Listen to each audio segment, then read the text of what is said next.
Blogger SEO Bangla tutorial 2022। তো আজকে যে বিষয়টি নিয়ে শেয়ার করব সেটি হলো এসইও ফ্রেন্ডলি পোস্ট কিভাবে লিখবেন।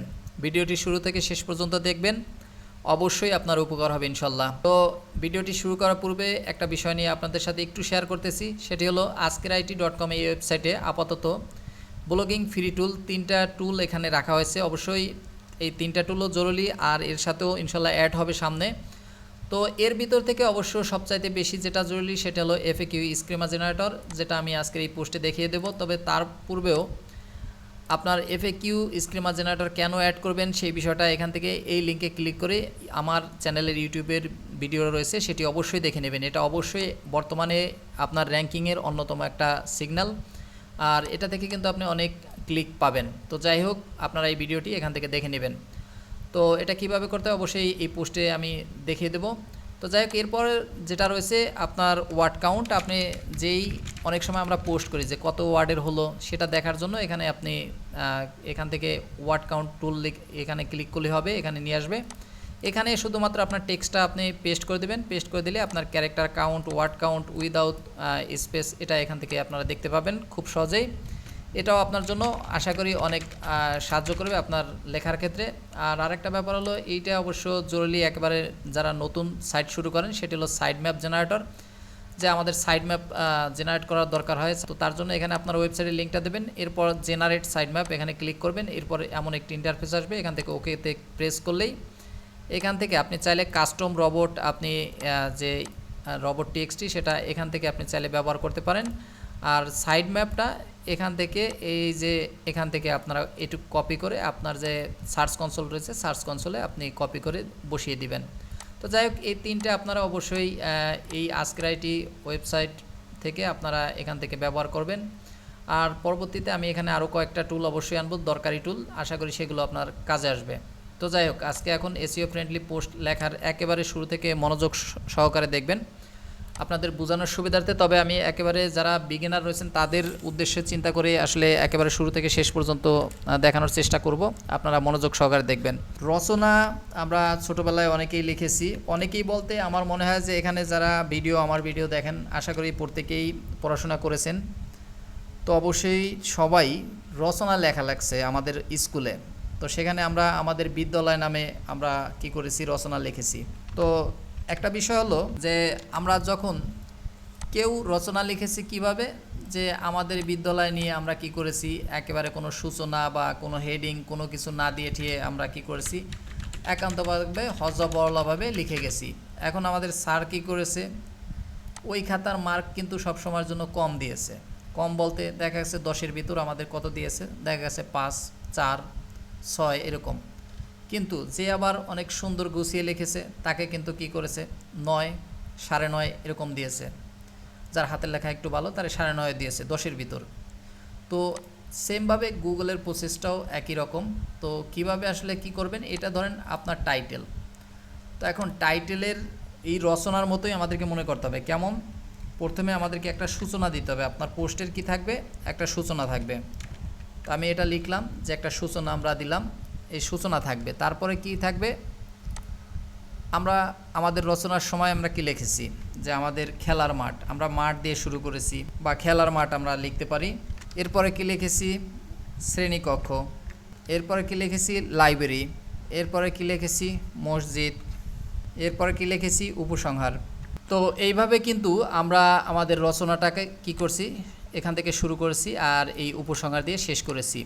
এখন যে মাঝখানে যে বিষয়টা করেছি সেটা কেমন, সূচনাতে আমরা লিখেছি যে আমাদের বিদ্যালয়টা আসলে অমুক জেলার অমুকখানে অবস্থিত, এরকম কি করেছি আমরা এরকম একটা লেখা লিখছি। তো এভাবে আমরা সূচনা শুরু করেছি। এরপরে আমরা কি একটা প্যারা করেছি। কেমন, এই প্যারাটা হলো আমাদের এখানে কি হবে, হেডিং। এরকম একটা প্যারা করছি।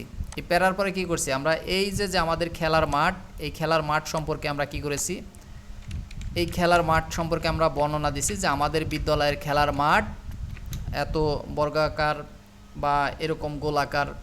তো আমরা এই সম্পর্কে আমাদের যে বিদ্যালয়ের যে খেলার মাঠ ওইটা সম্পর্কে কী করছি, আমরা একটা বর্ণনা দিছি।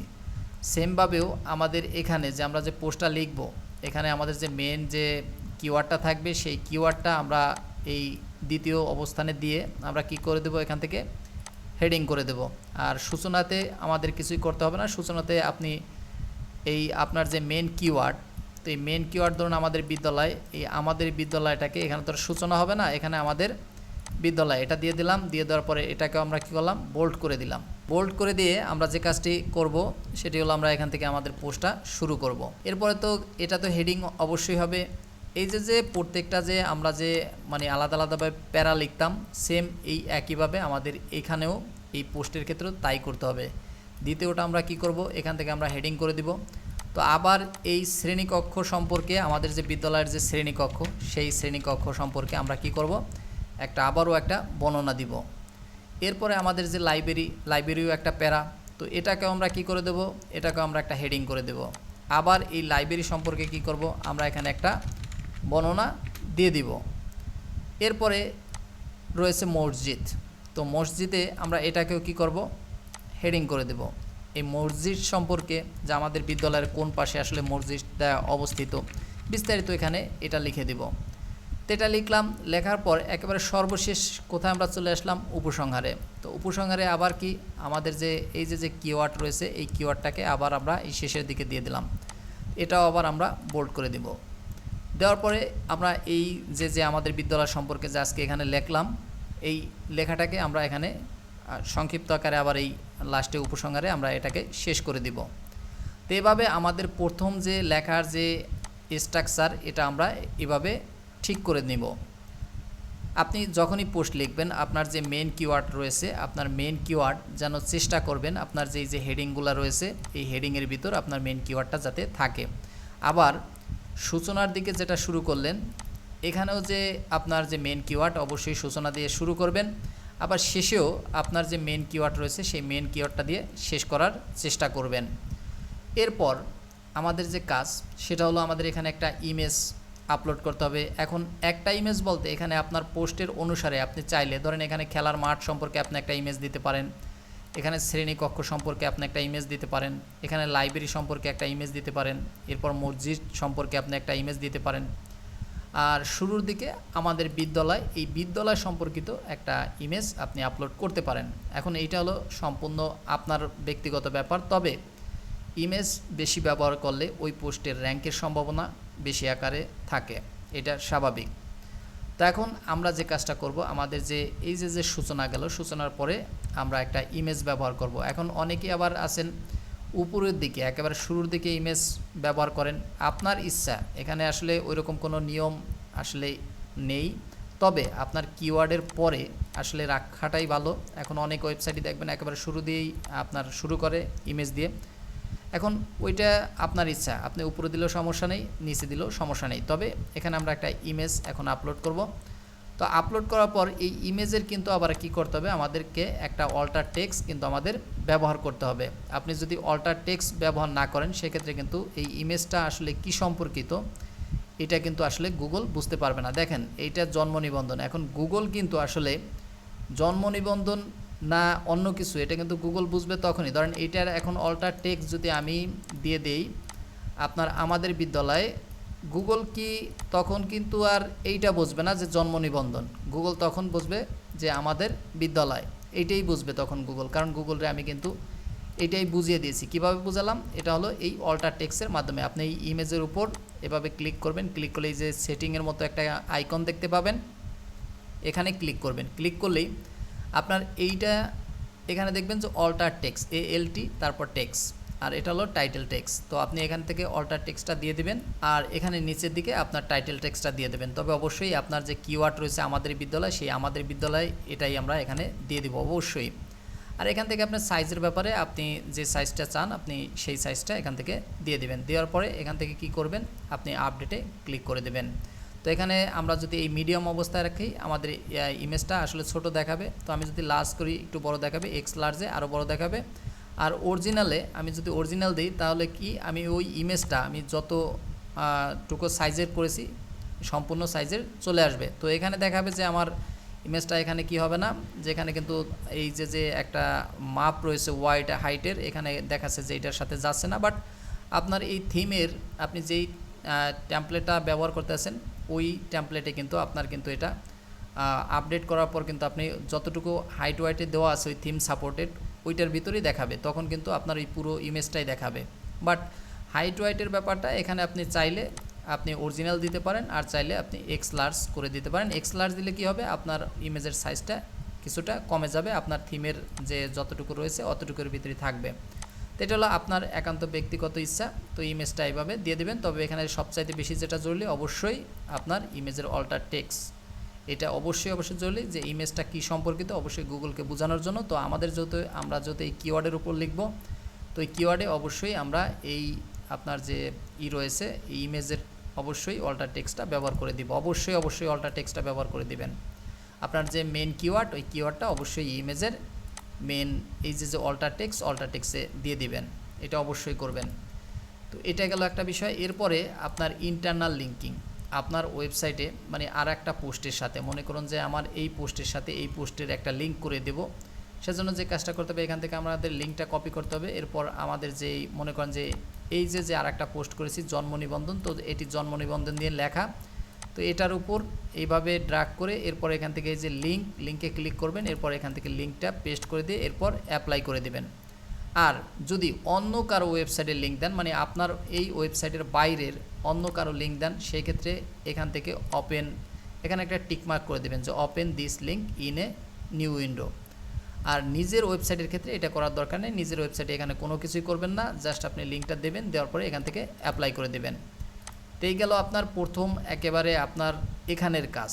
এই কাজটা অবশ্যই আগে শেষ করে নেবেন। শেষ করে নেওয়ার পর আমরা যদি এই যে রাইট সাইড বারে রয়েছে সর্বপ্রথম দেখতে পাবেন লেভেল। তো এই লেভেলে মানে আপনি কোন লেভেলে আসলে পোস্টটা দিতে চাচ্ছেন, যে এখান তো আমরা অনেক সময় ক্যাটাগরি করি, অনেকে জন্ম নিবন্ধন, ইনফো, মোবাইল টেকনোলজি, আপনার ব্লগিং টুল সার্ভিস সমূহ। তো এরকম আপনিও যেই ক্যাটাগরিগুলো মূলত করেছেন আপনার ওয়েবসাইটে, আপনি আসলে কোন আপনার এই যে ক্যাটাগরিতে আপনি ওই পোস্টটা আপনার যেই পোস্টটা দিতে চাচ্ছেন সেটা অবশ্যই এখানে লিখে আপনি একটা কমা দিয়ে দিবেন।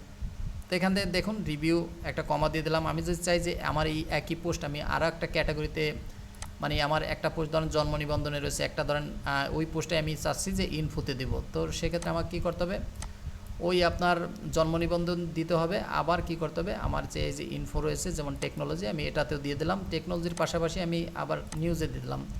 আমার ইচ্ছা এখানে আপনি একটা পোস্ট চাইলে 5টা আপনার ক্যাটাগরি বা লেভেলে আপনি অ্যাড করতে পারেন, এটাতে কোনো আসলে সমস্যা নেই, যেহেতু লেভেলের ইগুলো আমরা কিন্তু রবট টিএক্সটির মাধ্যমে অফ করে রাখি। তো এটা গেল। এরপরে যে কাজটা সেটা হলো যে পারমালিঙ্কের ব্যাপার। পারমালিঙ্কটা অবশ্যই গুরুত্বপূর্ণ। পারমালিঙ্কটা আপনি আপনার যে এই যে কিওয়ার্ড রয়েছে, তো সেই কিওয়ার্ডটা আপনার অবশ্যই এখানে দিয়ে দেবেন। এই বাংলা লিখলে অনেকে এই বিষয়টি লক্ষ্য করেন না, বাংলায় আসলে লিখলে এখানে কিন্তু আপনার শুধুমাত্র ব্লগ পোস্ট দেখায়, যেটা এখানে দেখতে পাচ্ছেন। তার জন্য আপনারা অবশ্যই এখান থেকে কাস্টম পারমালিঙ্কে ক্লিক করবেন। এরপর আমাদের বিদ্যালয়ে আপনি এখানে কি করবেন, বাংলিশ লিখবেন, অর্থাৎ আপনাকে ইংলিশে আমাদের এইভাবে লিখবেন, আমাদের বিদ্যালয়ে এইভাবে দিয়ে যাবেন। তো এইভাবে দিয়ে তাহলে লক্ষ্য করবেন এখানে যে এখানে ওই পারমালিঙ্কটাই কিন্তু চলে আসেছে। আর যদি আমি অটোমেটিক দিই, অটোমেটিক্যালি এখানে ব্লগ পোস্ট, কারণ এই বাংলা এখন পর্যন্ত ইউনিকোডটা আসলে ব্লগারে ওইভাবে দেখায় না, এটা ওয়ার্ডপ্রেসে বাংলা লিখলে বাংলাও সাপোর্ট করে, সমস্যা নেই। এরপরে যেটি রয়েছে লোকেশন। তো আপনার যেই কন্টেন্টটা আসলে এই যে একটা কন্টেন্ট লিখলেন, এই কন্টেন্টটা মূলত আসলে আপনি চাইতেছেন যে আপনার শুধুমাত্র আপনি বাংলাদেশেই এই কন্টেন্টটা গুগল বেশি আকারে দেখাক। তো এই ক্ষেত্রে আপনি এখানে বাংলাদেশটাকে অবশ্যই এখান থেকে বাংলাদেশ টাইপ করে তারপরে এন্টার করবেন, তাহলে এই বাংলাদেশের ম্যাপটা গুগল এখান থেকে পেয়ে যাবে। তো তাহলে কি হবে, আপনি গুগলকে বুঝিয়ে দিলেন যে আপনার এই কন্টেন্টটা শুধুমাত্র বাংলাদেশেই বেশি আকারে দেখাও। আপনার অন্যান্য কান্ট্রিতে যে দেখতে পাবে না এরকম না, আপনার সব কান্ট্রিতেই দেখতে পাবে, বাট এটা আপনি শুধুমাত্র গুগলকে বুঝিয়ে দিলেন যে আপনার এই কন্টেন্টটা বাংলাদেশি যাতে বেশি আকারে মানুষের কাছে দেখায়, এরকম। তো এরপর যেটি রয়েছে সার্চ ডিসক্রিপশন। তো সার্চ ডিসক্রিপশন হচ্ছে যে আমরা যেমন সারাংশ পড়েছি বা লিখেছি, সারমর্ম, যে একটা ব্যাপার অনেক বড়, সেই ব্যাপারটার একটা ছোট্ট একটা সামারি আমরা কি করেছি, লিখেছি। তো আপনি সেমভাবে এখানে মনে করেন যে আমাদের বিদ্যালয় সম্পর্কে আপনি এটা বিস্তারিত লিখেছেন, এটার একটা সারাংশ এখানে লিখে দিবেন। তবে এখানে লক্ষ্য করবেন যেন আপনার যে মেন কিওয়ার্ডটা যেন আপনার ফোকাস থাকে, অবশ্যই এই ব্যাপারটা অবশ্যই লক্ষ্য রাখবেন। আপনি এই সার্চ ডেসক্রিপশনে এখানে 150 ওয়ার্ডের মধ্যে লিখতে তারা বলেছে, তো আপনি 140 150 তো এখানে দেওয়াই রয়েছে, 130 এরকম আপনার ইচ্ছা যতটুকু সারাংশ আপনি পারেন, তবে অবশ্যই আপনার মেইন কিওয়ার্ডটা যেন ফোকাস থাকে এখানে, এই ব্যাপারটা অবশ্যই লক্ষ্য রাখবেন। এখন আসুন আর একটা ব্যাপার যে বিষয় সেটি হলো এফএকিউ বা আরও যে অন্যান্য যে আপনার রিস্ক রেজাল্টের ডাটা রয়েছে, যেমন ভিডিও স্ক্রিমা। তো ভিডিও স্ক্রিমাটা এখন পর্যন্ত এখানে অ্যাড করিনি, তো যেহেতু আমরা এখানে এফএকিউ অ্যাড করেছি, তো এফএকিউতে আপনি যখন মনে করেন যে এখানে কি করবেন, এখানে বসাবেন বলতে এখানে আপনি কোনো বিষয়ে প্রশ্ন করবেন। আপনার এই পোস্টের ভিতর ধরেন একটা প্রশ্ন করা হয়েছে যে খেলার মাঠ কত ফুট, তো আপনি কি করবেন, আপনি এখান থেকে এটাকে কপি করবেন যে খেলার মাঠ কতটুকু, এখানে আপনি লিখলেন কতটুকু লিখে আপনার এটার উত্তর দিতে হবে। উত্তর বলতে আপনি এই যে খেলার মাঠ সম্পর্কে যে এটা আসলে কতটুকু বর্গাকার বা কতটুকু আয়তনে রয়েছে, এখানে যে বিস্তারিত বর্ণনা দিয়েছে আপনি এখান থেকে কপি করে এখানে আপনি পেস্ট করে দেবেন অ্যান্সারের জায়গায়। এরপর অ্যাড এ কোশ্চেন, এখানে আবার ক্লিক করবেন, ক্লিক করে এখানে আবার ধরেন আর একটা দিলেন আপনার যে লাইব্রেরিটা কোথায় অবস্থিত, তো আপনি এখান থেকে লাইব্রেরি কোথায় অবস্থিত এটা লিখে দিলেন। এটা লিখে দিয়ে এইটার আবার এই লাইব্রেরির কিন্তু আবার একটা বিস্তারিত বর্ণনা দিয়েছেন যে আপনার লাইব্রেরিটা আসলে স্কুলের কোন পাশে অবস্থিত বা কতটুকু অবস্থানে এটা আপনার রয়েছে, তো বিস্তারিত এখানে যেই বর্ণনাটা দিয়েছেন সেইটা এখানে কপি করে দিয়ে দিবেন। তো কপি করে দিয়ে এভাবে আপনার মনে করেন যদি এফএকিউ আপনার হয়, মনে করেন যে আরও আপনি প্রশ্ন অ্যাড করবেন, আবার আরও উত্তর দিয়ে দিবেন, তো আপনি চাইলে এখান থেকে অ্যাড এফএকিউ এখানে অ্যাড এ কোশ্চেনে ক্লিক করলে এরকম আবার আপনার শখ এসে পড়বে, তো আপনি এখানে প্রশ্ন করবেন, এখানে উত্তর দিবেন। তো গুগলে সাধারণত আপনার 2টা এফএকিউ আসলে শো করে, তো আপনি এখান থেকে আরও 10টা এফএকিউ দিলেও সমস্যা নেই, কারণ গুগলে যদি ওই বিষয়ে টপিক নিয়ে মানুষ সার্চ করে তখন আপনার এই এফএকিউগুলি আবার শো করবে, সমস্যা নেই। তো এখান থেকে আপনি প্রচুর পরিমাণে ক্লিক পাবেন। তো এখান থেকে এই যে আপনি প্রশ্ন করলেন, তারপর উত্তর দিলেন, প্রশ্ন করলেন, উত্তর দিলেন, নিচের দিকে এই যে একটা কপি কোড, এই যে একটা কোড আসলো, এটাকে কি করবেন, এই যে এখানে কপি কোডে ক্লিক করলে এটা চলে আসবে। তো আসার পর আপনার যে পোস্ট রয়েছে এটা কিন্তু এখানে পেস্ট করবেন না, অবশ্যই এটা HTML এ ভিউতে চলে যেতে হবে। আর এইটা যেহেতু জেসনের কোড, জেসন এলডি, তো অবশ্যই আপনি উপরের দিকে দিলেও হবে, আবার নিচের দিকে দিলেও হবে। তো আমরা অবশ্যই নিচের দিকে দিয়ে দিব। নিচের দিকে দেওয়ার একটাই কারণ, যাতে আমাদের খুঁজে পেতে সুবিধা হয়। কোনো কারণে ইনভ্যালিড যদি হয় আমাদের এই কোড, তাহলে কিন্তু আবার হিতে বিপরীত সমস্যা। তো অবশ্যই যার জন্য আপনারা গুগলে একটু টাইপ করে একটু কষ্ট করে নেবেন, আপনারা গুগলে গিয়ে টাইপ করবেন রিস রেজাল্ট নামে, রিস রেজাল্ট টেস্ট। তো এটাতে আপনারা ক্লিক করবেন, ক্লিক করার পর এই যে গুগলের যে লিঙ্কটা পাবেন, এই লিঙ্কে অবশ্যই এখানে ক্লিক করবেন। ক্লিক করার পর এই যে কোড রয়েছে, এই যে কোড, এই কোডটাতে ক্লিক করলে আপনি এখানে এরপর নিচের দিকে টেস্ট কোড, এখানে আপনি ক্লিক করলেই এটা টেস্ট হবে যে আসলেই আমরা যে এফএকিউটা করলাম এটা আসলে সঠিক রয়েছে কিনা। দেখুন এখানে অন ভ্যালিড, এখানে দেখুন এফএকিউ, তার মানে ঠিক আছে, আপনার কোড ঠিক আছে। তো আপনি চেষ্টা করবেন নিচের দিকে দেওয়ার জন্য, যাতে খুঁজে পেতে আপনার সুবিধা হয়। আর এফএকিউ কি আসলে আপনি এখানে এভাবে এফএকিউ লিখে যদি সার্চ করেন, সার্চ করলে আপনি দেখবেন এই যে এখানে যে পিপল অলসো আস্ক, তো এটা কিন্তু মূলত আসলে এফএকিউ, এখান থেকে কিন্তু প্রচুর পরিমাণে ক্লিক আসে। অনেক সময় দেখা যায় যে আপনার ওয়েবসাইট এই উপরের পেজে নেই বা আরও 2 পেজেও নেই, কিন্তু আপনার এফএকিউ এখানে আপনার উপরে আছে। তো এখান থেকে উপরে থাকার কারণে কিন্তু আপনি এখান থেকে ইজিলিভাবে কি পাবেন, ক্লিক পাবেন, আপনি কিন্তু এখান থেকে ভিজিটর পাবেন। তো এটা কিন্তু অত্যন্ত গুরুত্বপূর্ণ। তো এফএকিউর এই ব্যাপারটা অবশ্যই এখান থেকে এই ভিডিওটা দেখে নেবেন, তাহলে আপনার বুঝতে আরও সুবিধা হবে। তো এইভাবে হলো আপনার যে একটা কন্টেন্ট আপনি পরিপূর্ণ। এরপর আপনার ভিডিও স্ক্রিমার রয়েছে, তো ভিডিও স্ক্রিমার নিয়েও আমার চ্যানেলে ভিডিও আছে, সেটা আপনি অবশ্যই দেখে নেবেন। আর আরও অন্যান্য এলিমেন্ট রয়েছে, তো আশা করি সেইগুলোও অবশ্যই সামনের অন্যান্য ভিডিওতে পাবেন। তো এইভাবে সম্পূর্ণ কমপ্লিট একটা এসইও ফ্রেন্ডলি পোস্ট আপনি লিখবেন। তো আশা করি পুরো বিষয়টা বুঝতে পেরেছেন। পর যদি কোনো রকম সমস্যা মনে করেন তাহলে অবশ্যই ভিডিও নিচে কমেন্টস বক্সে কমেন্ট করে জানাবেন।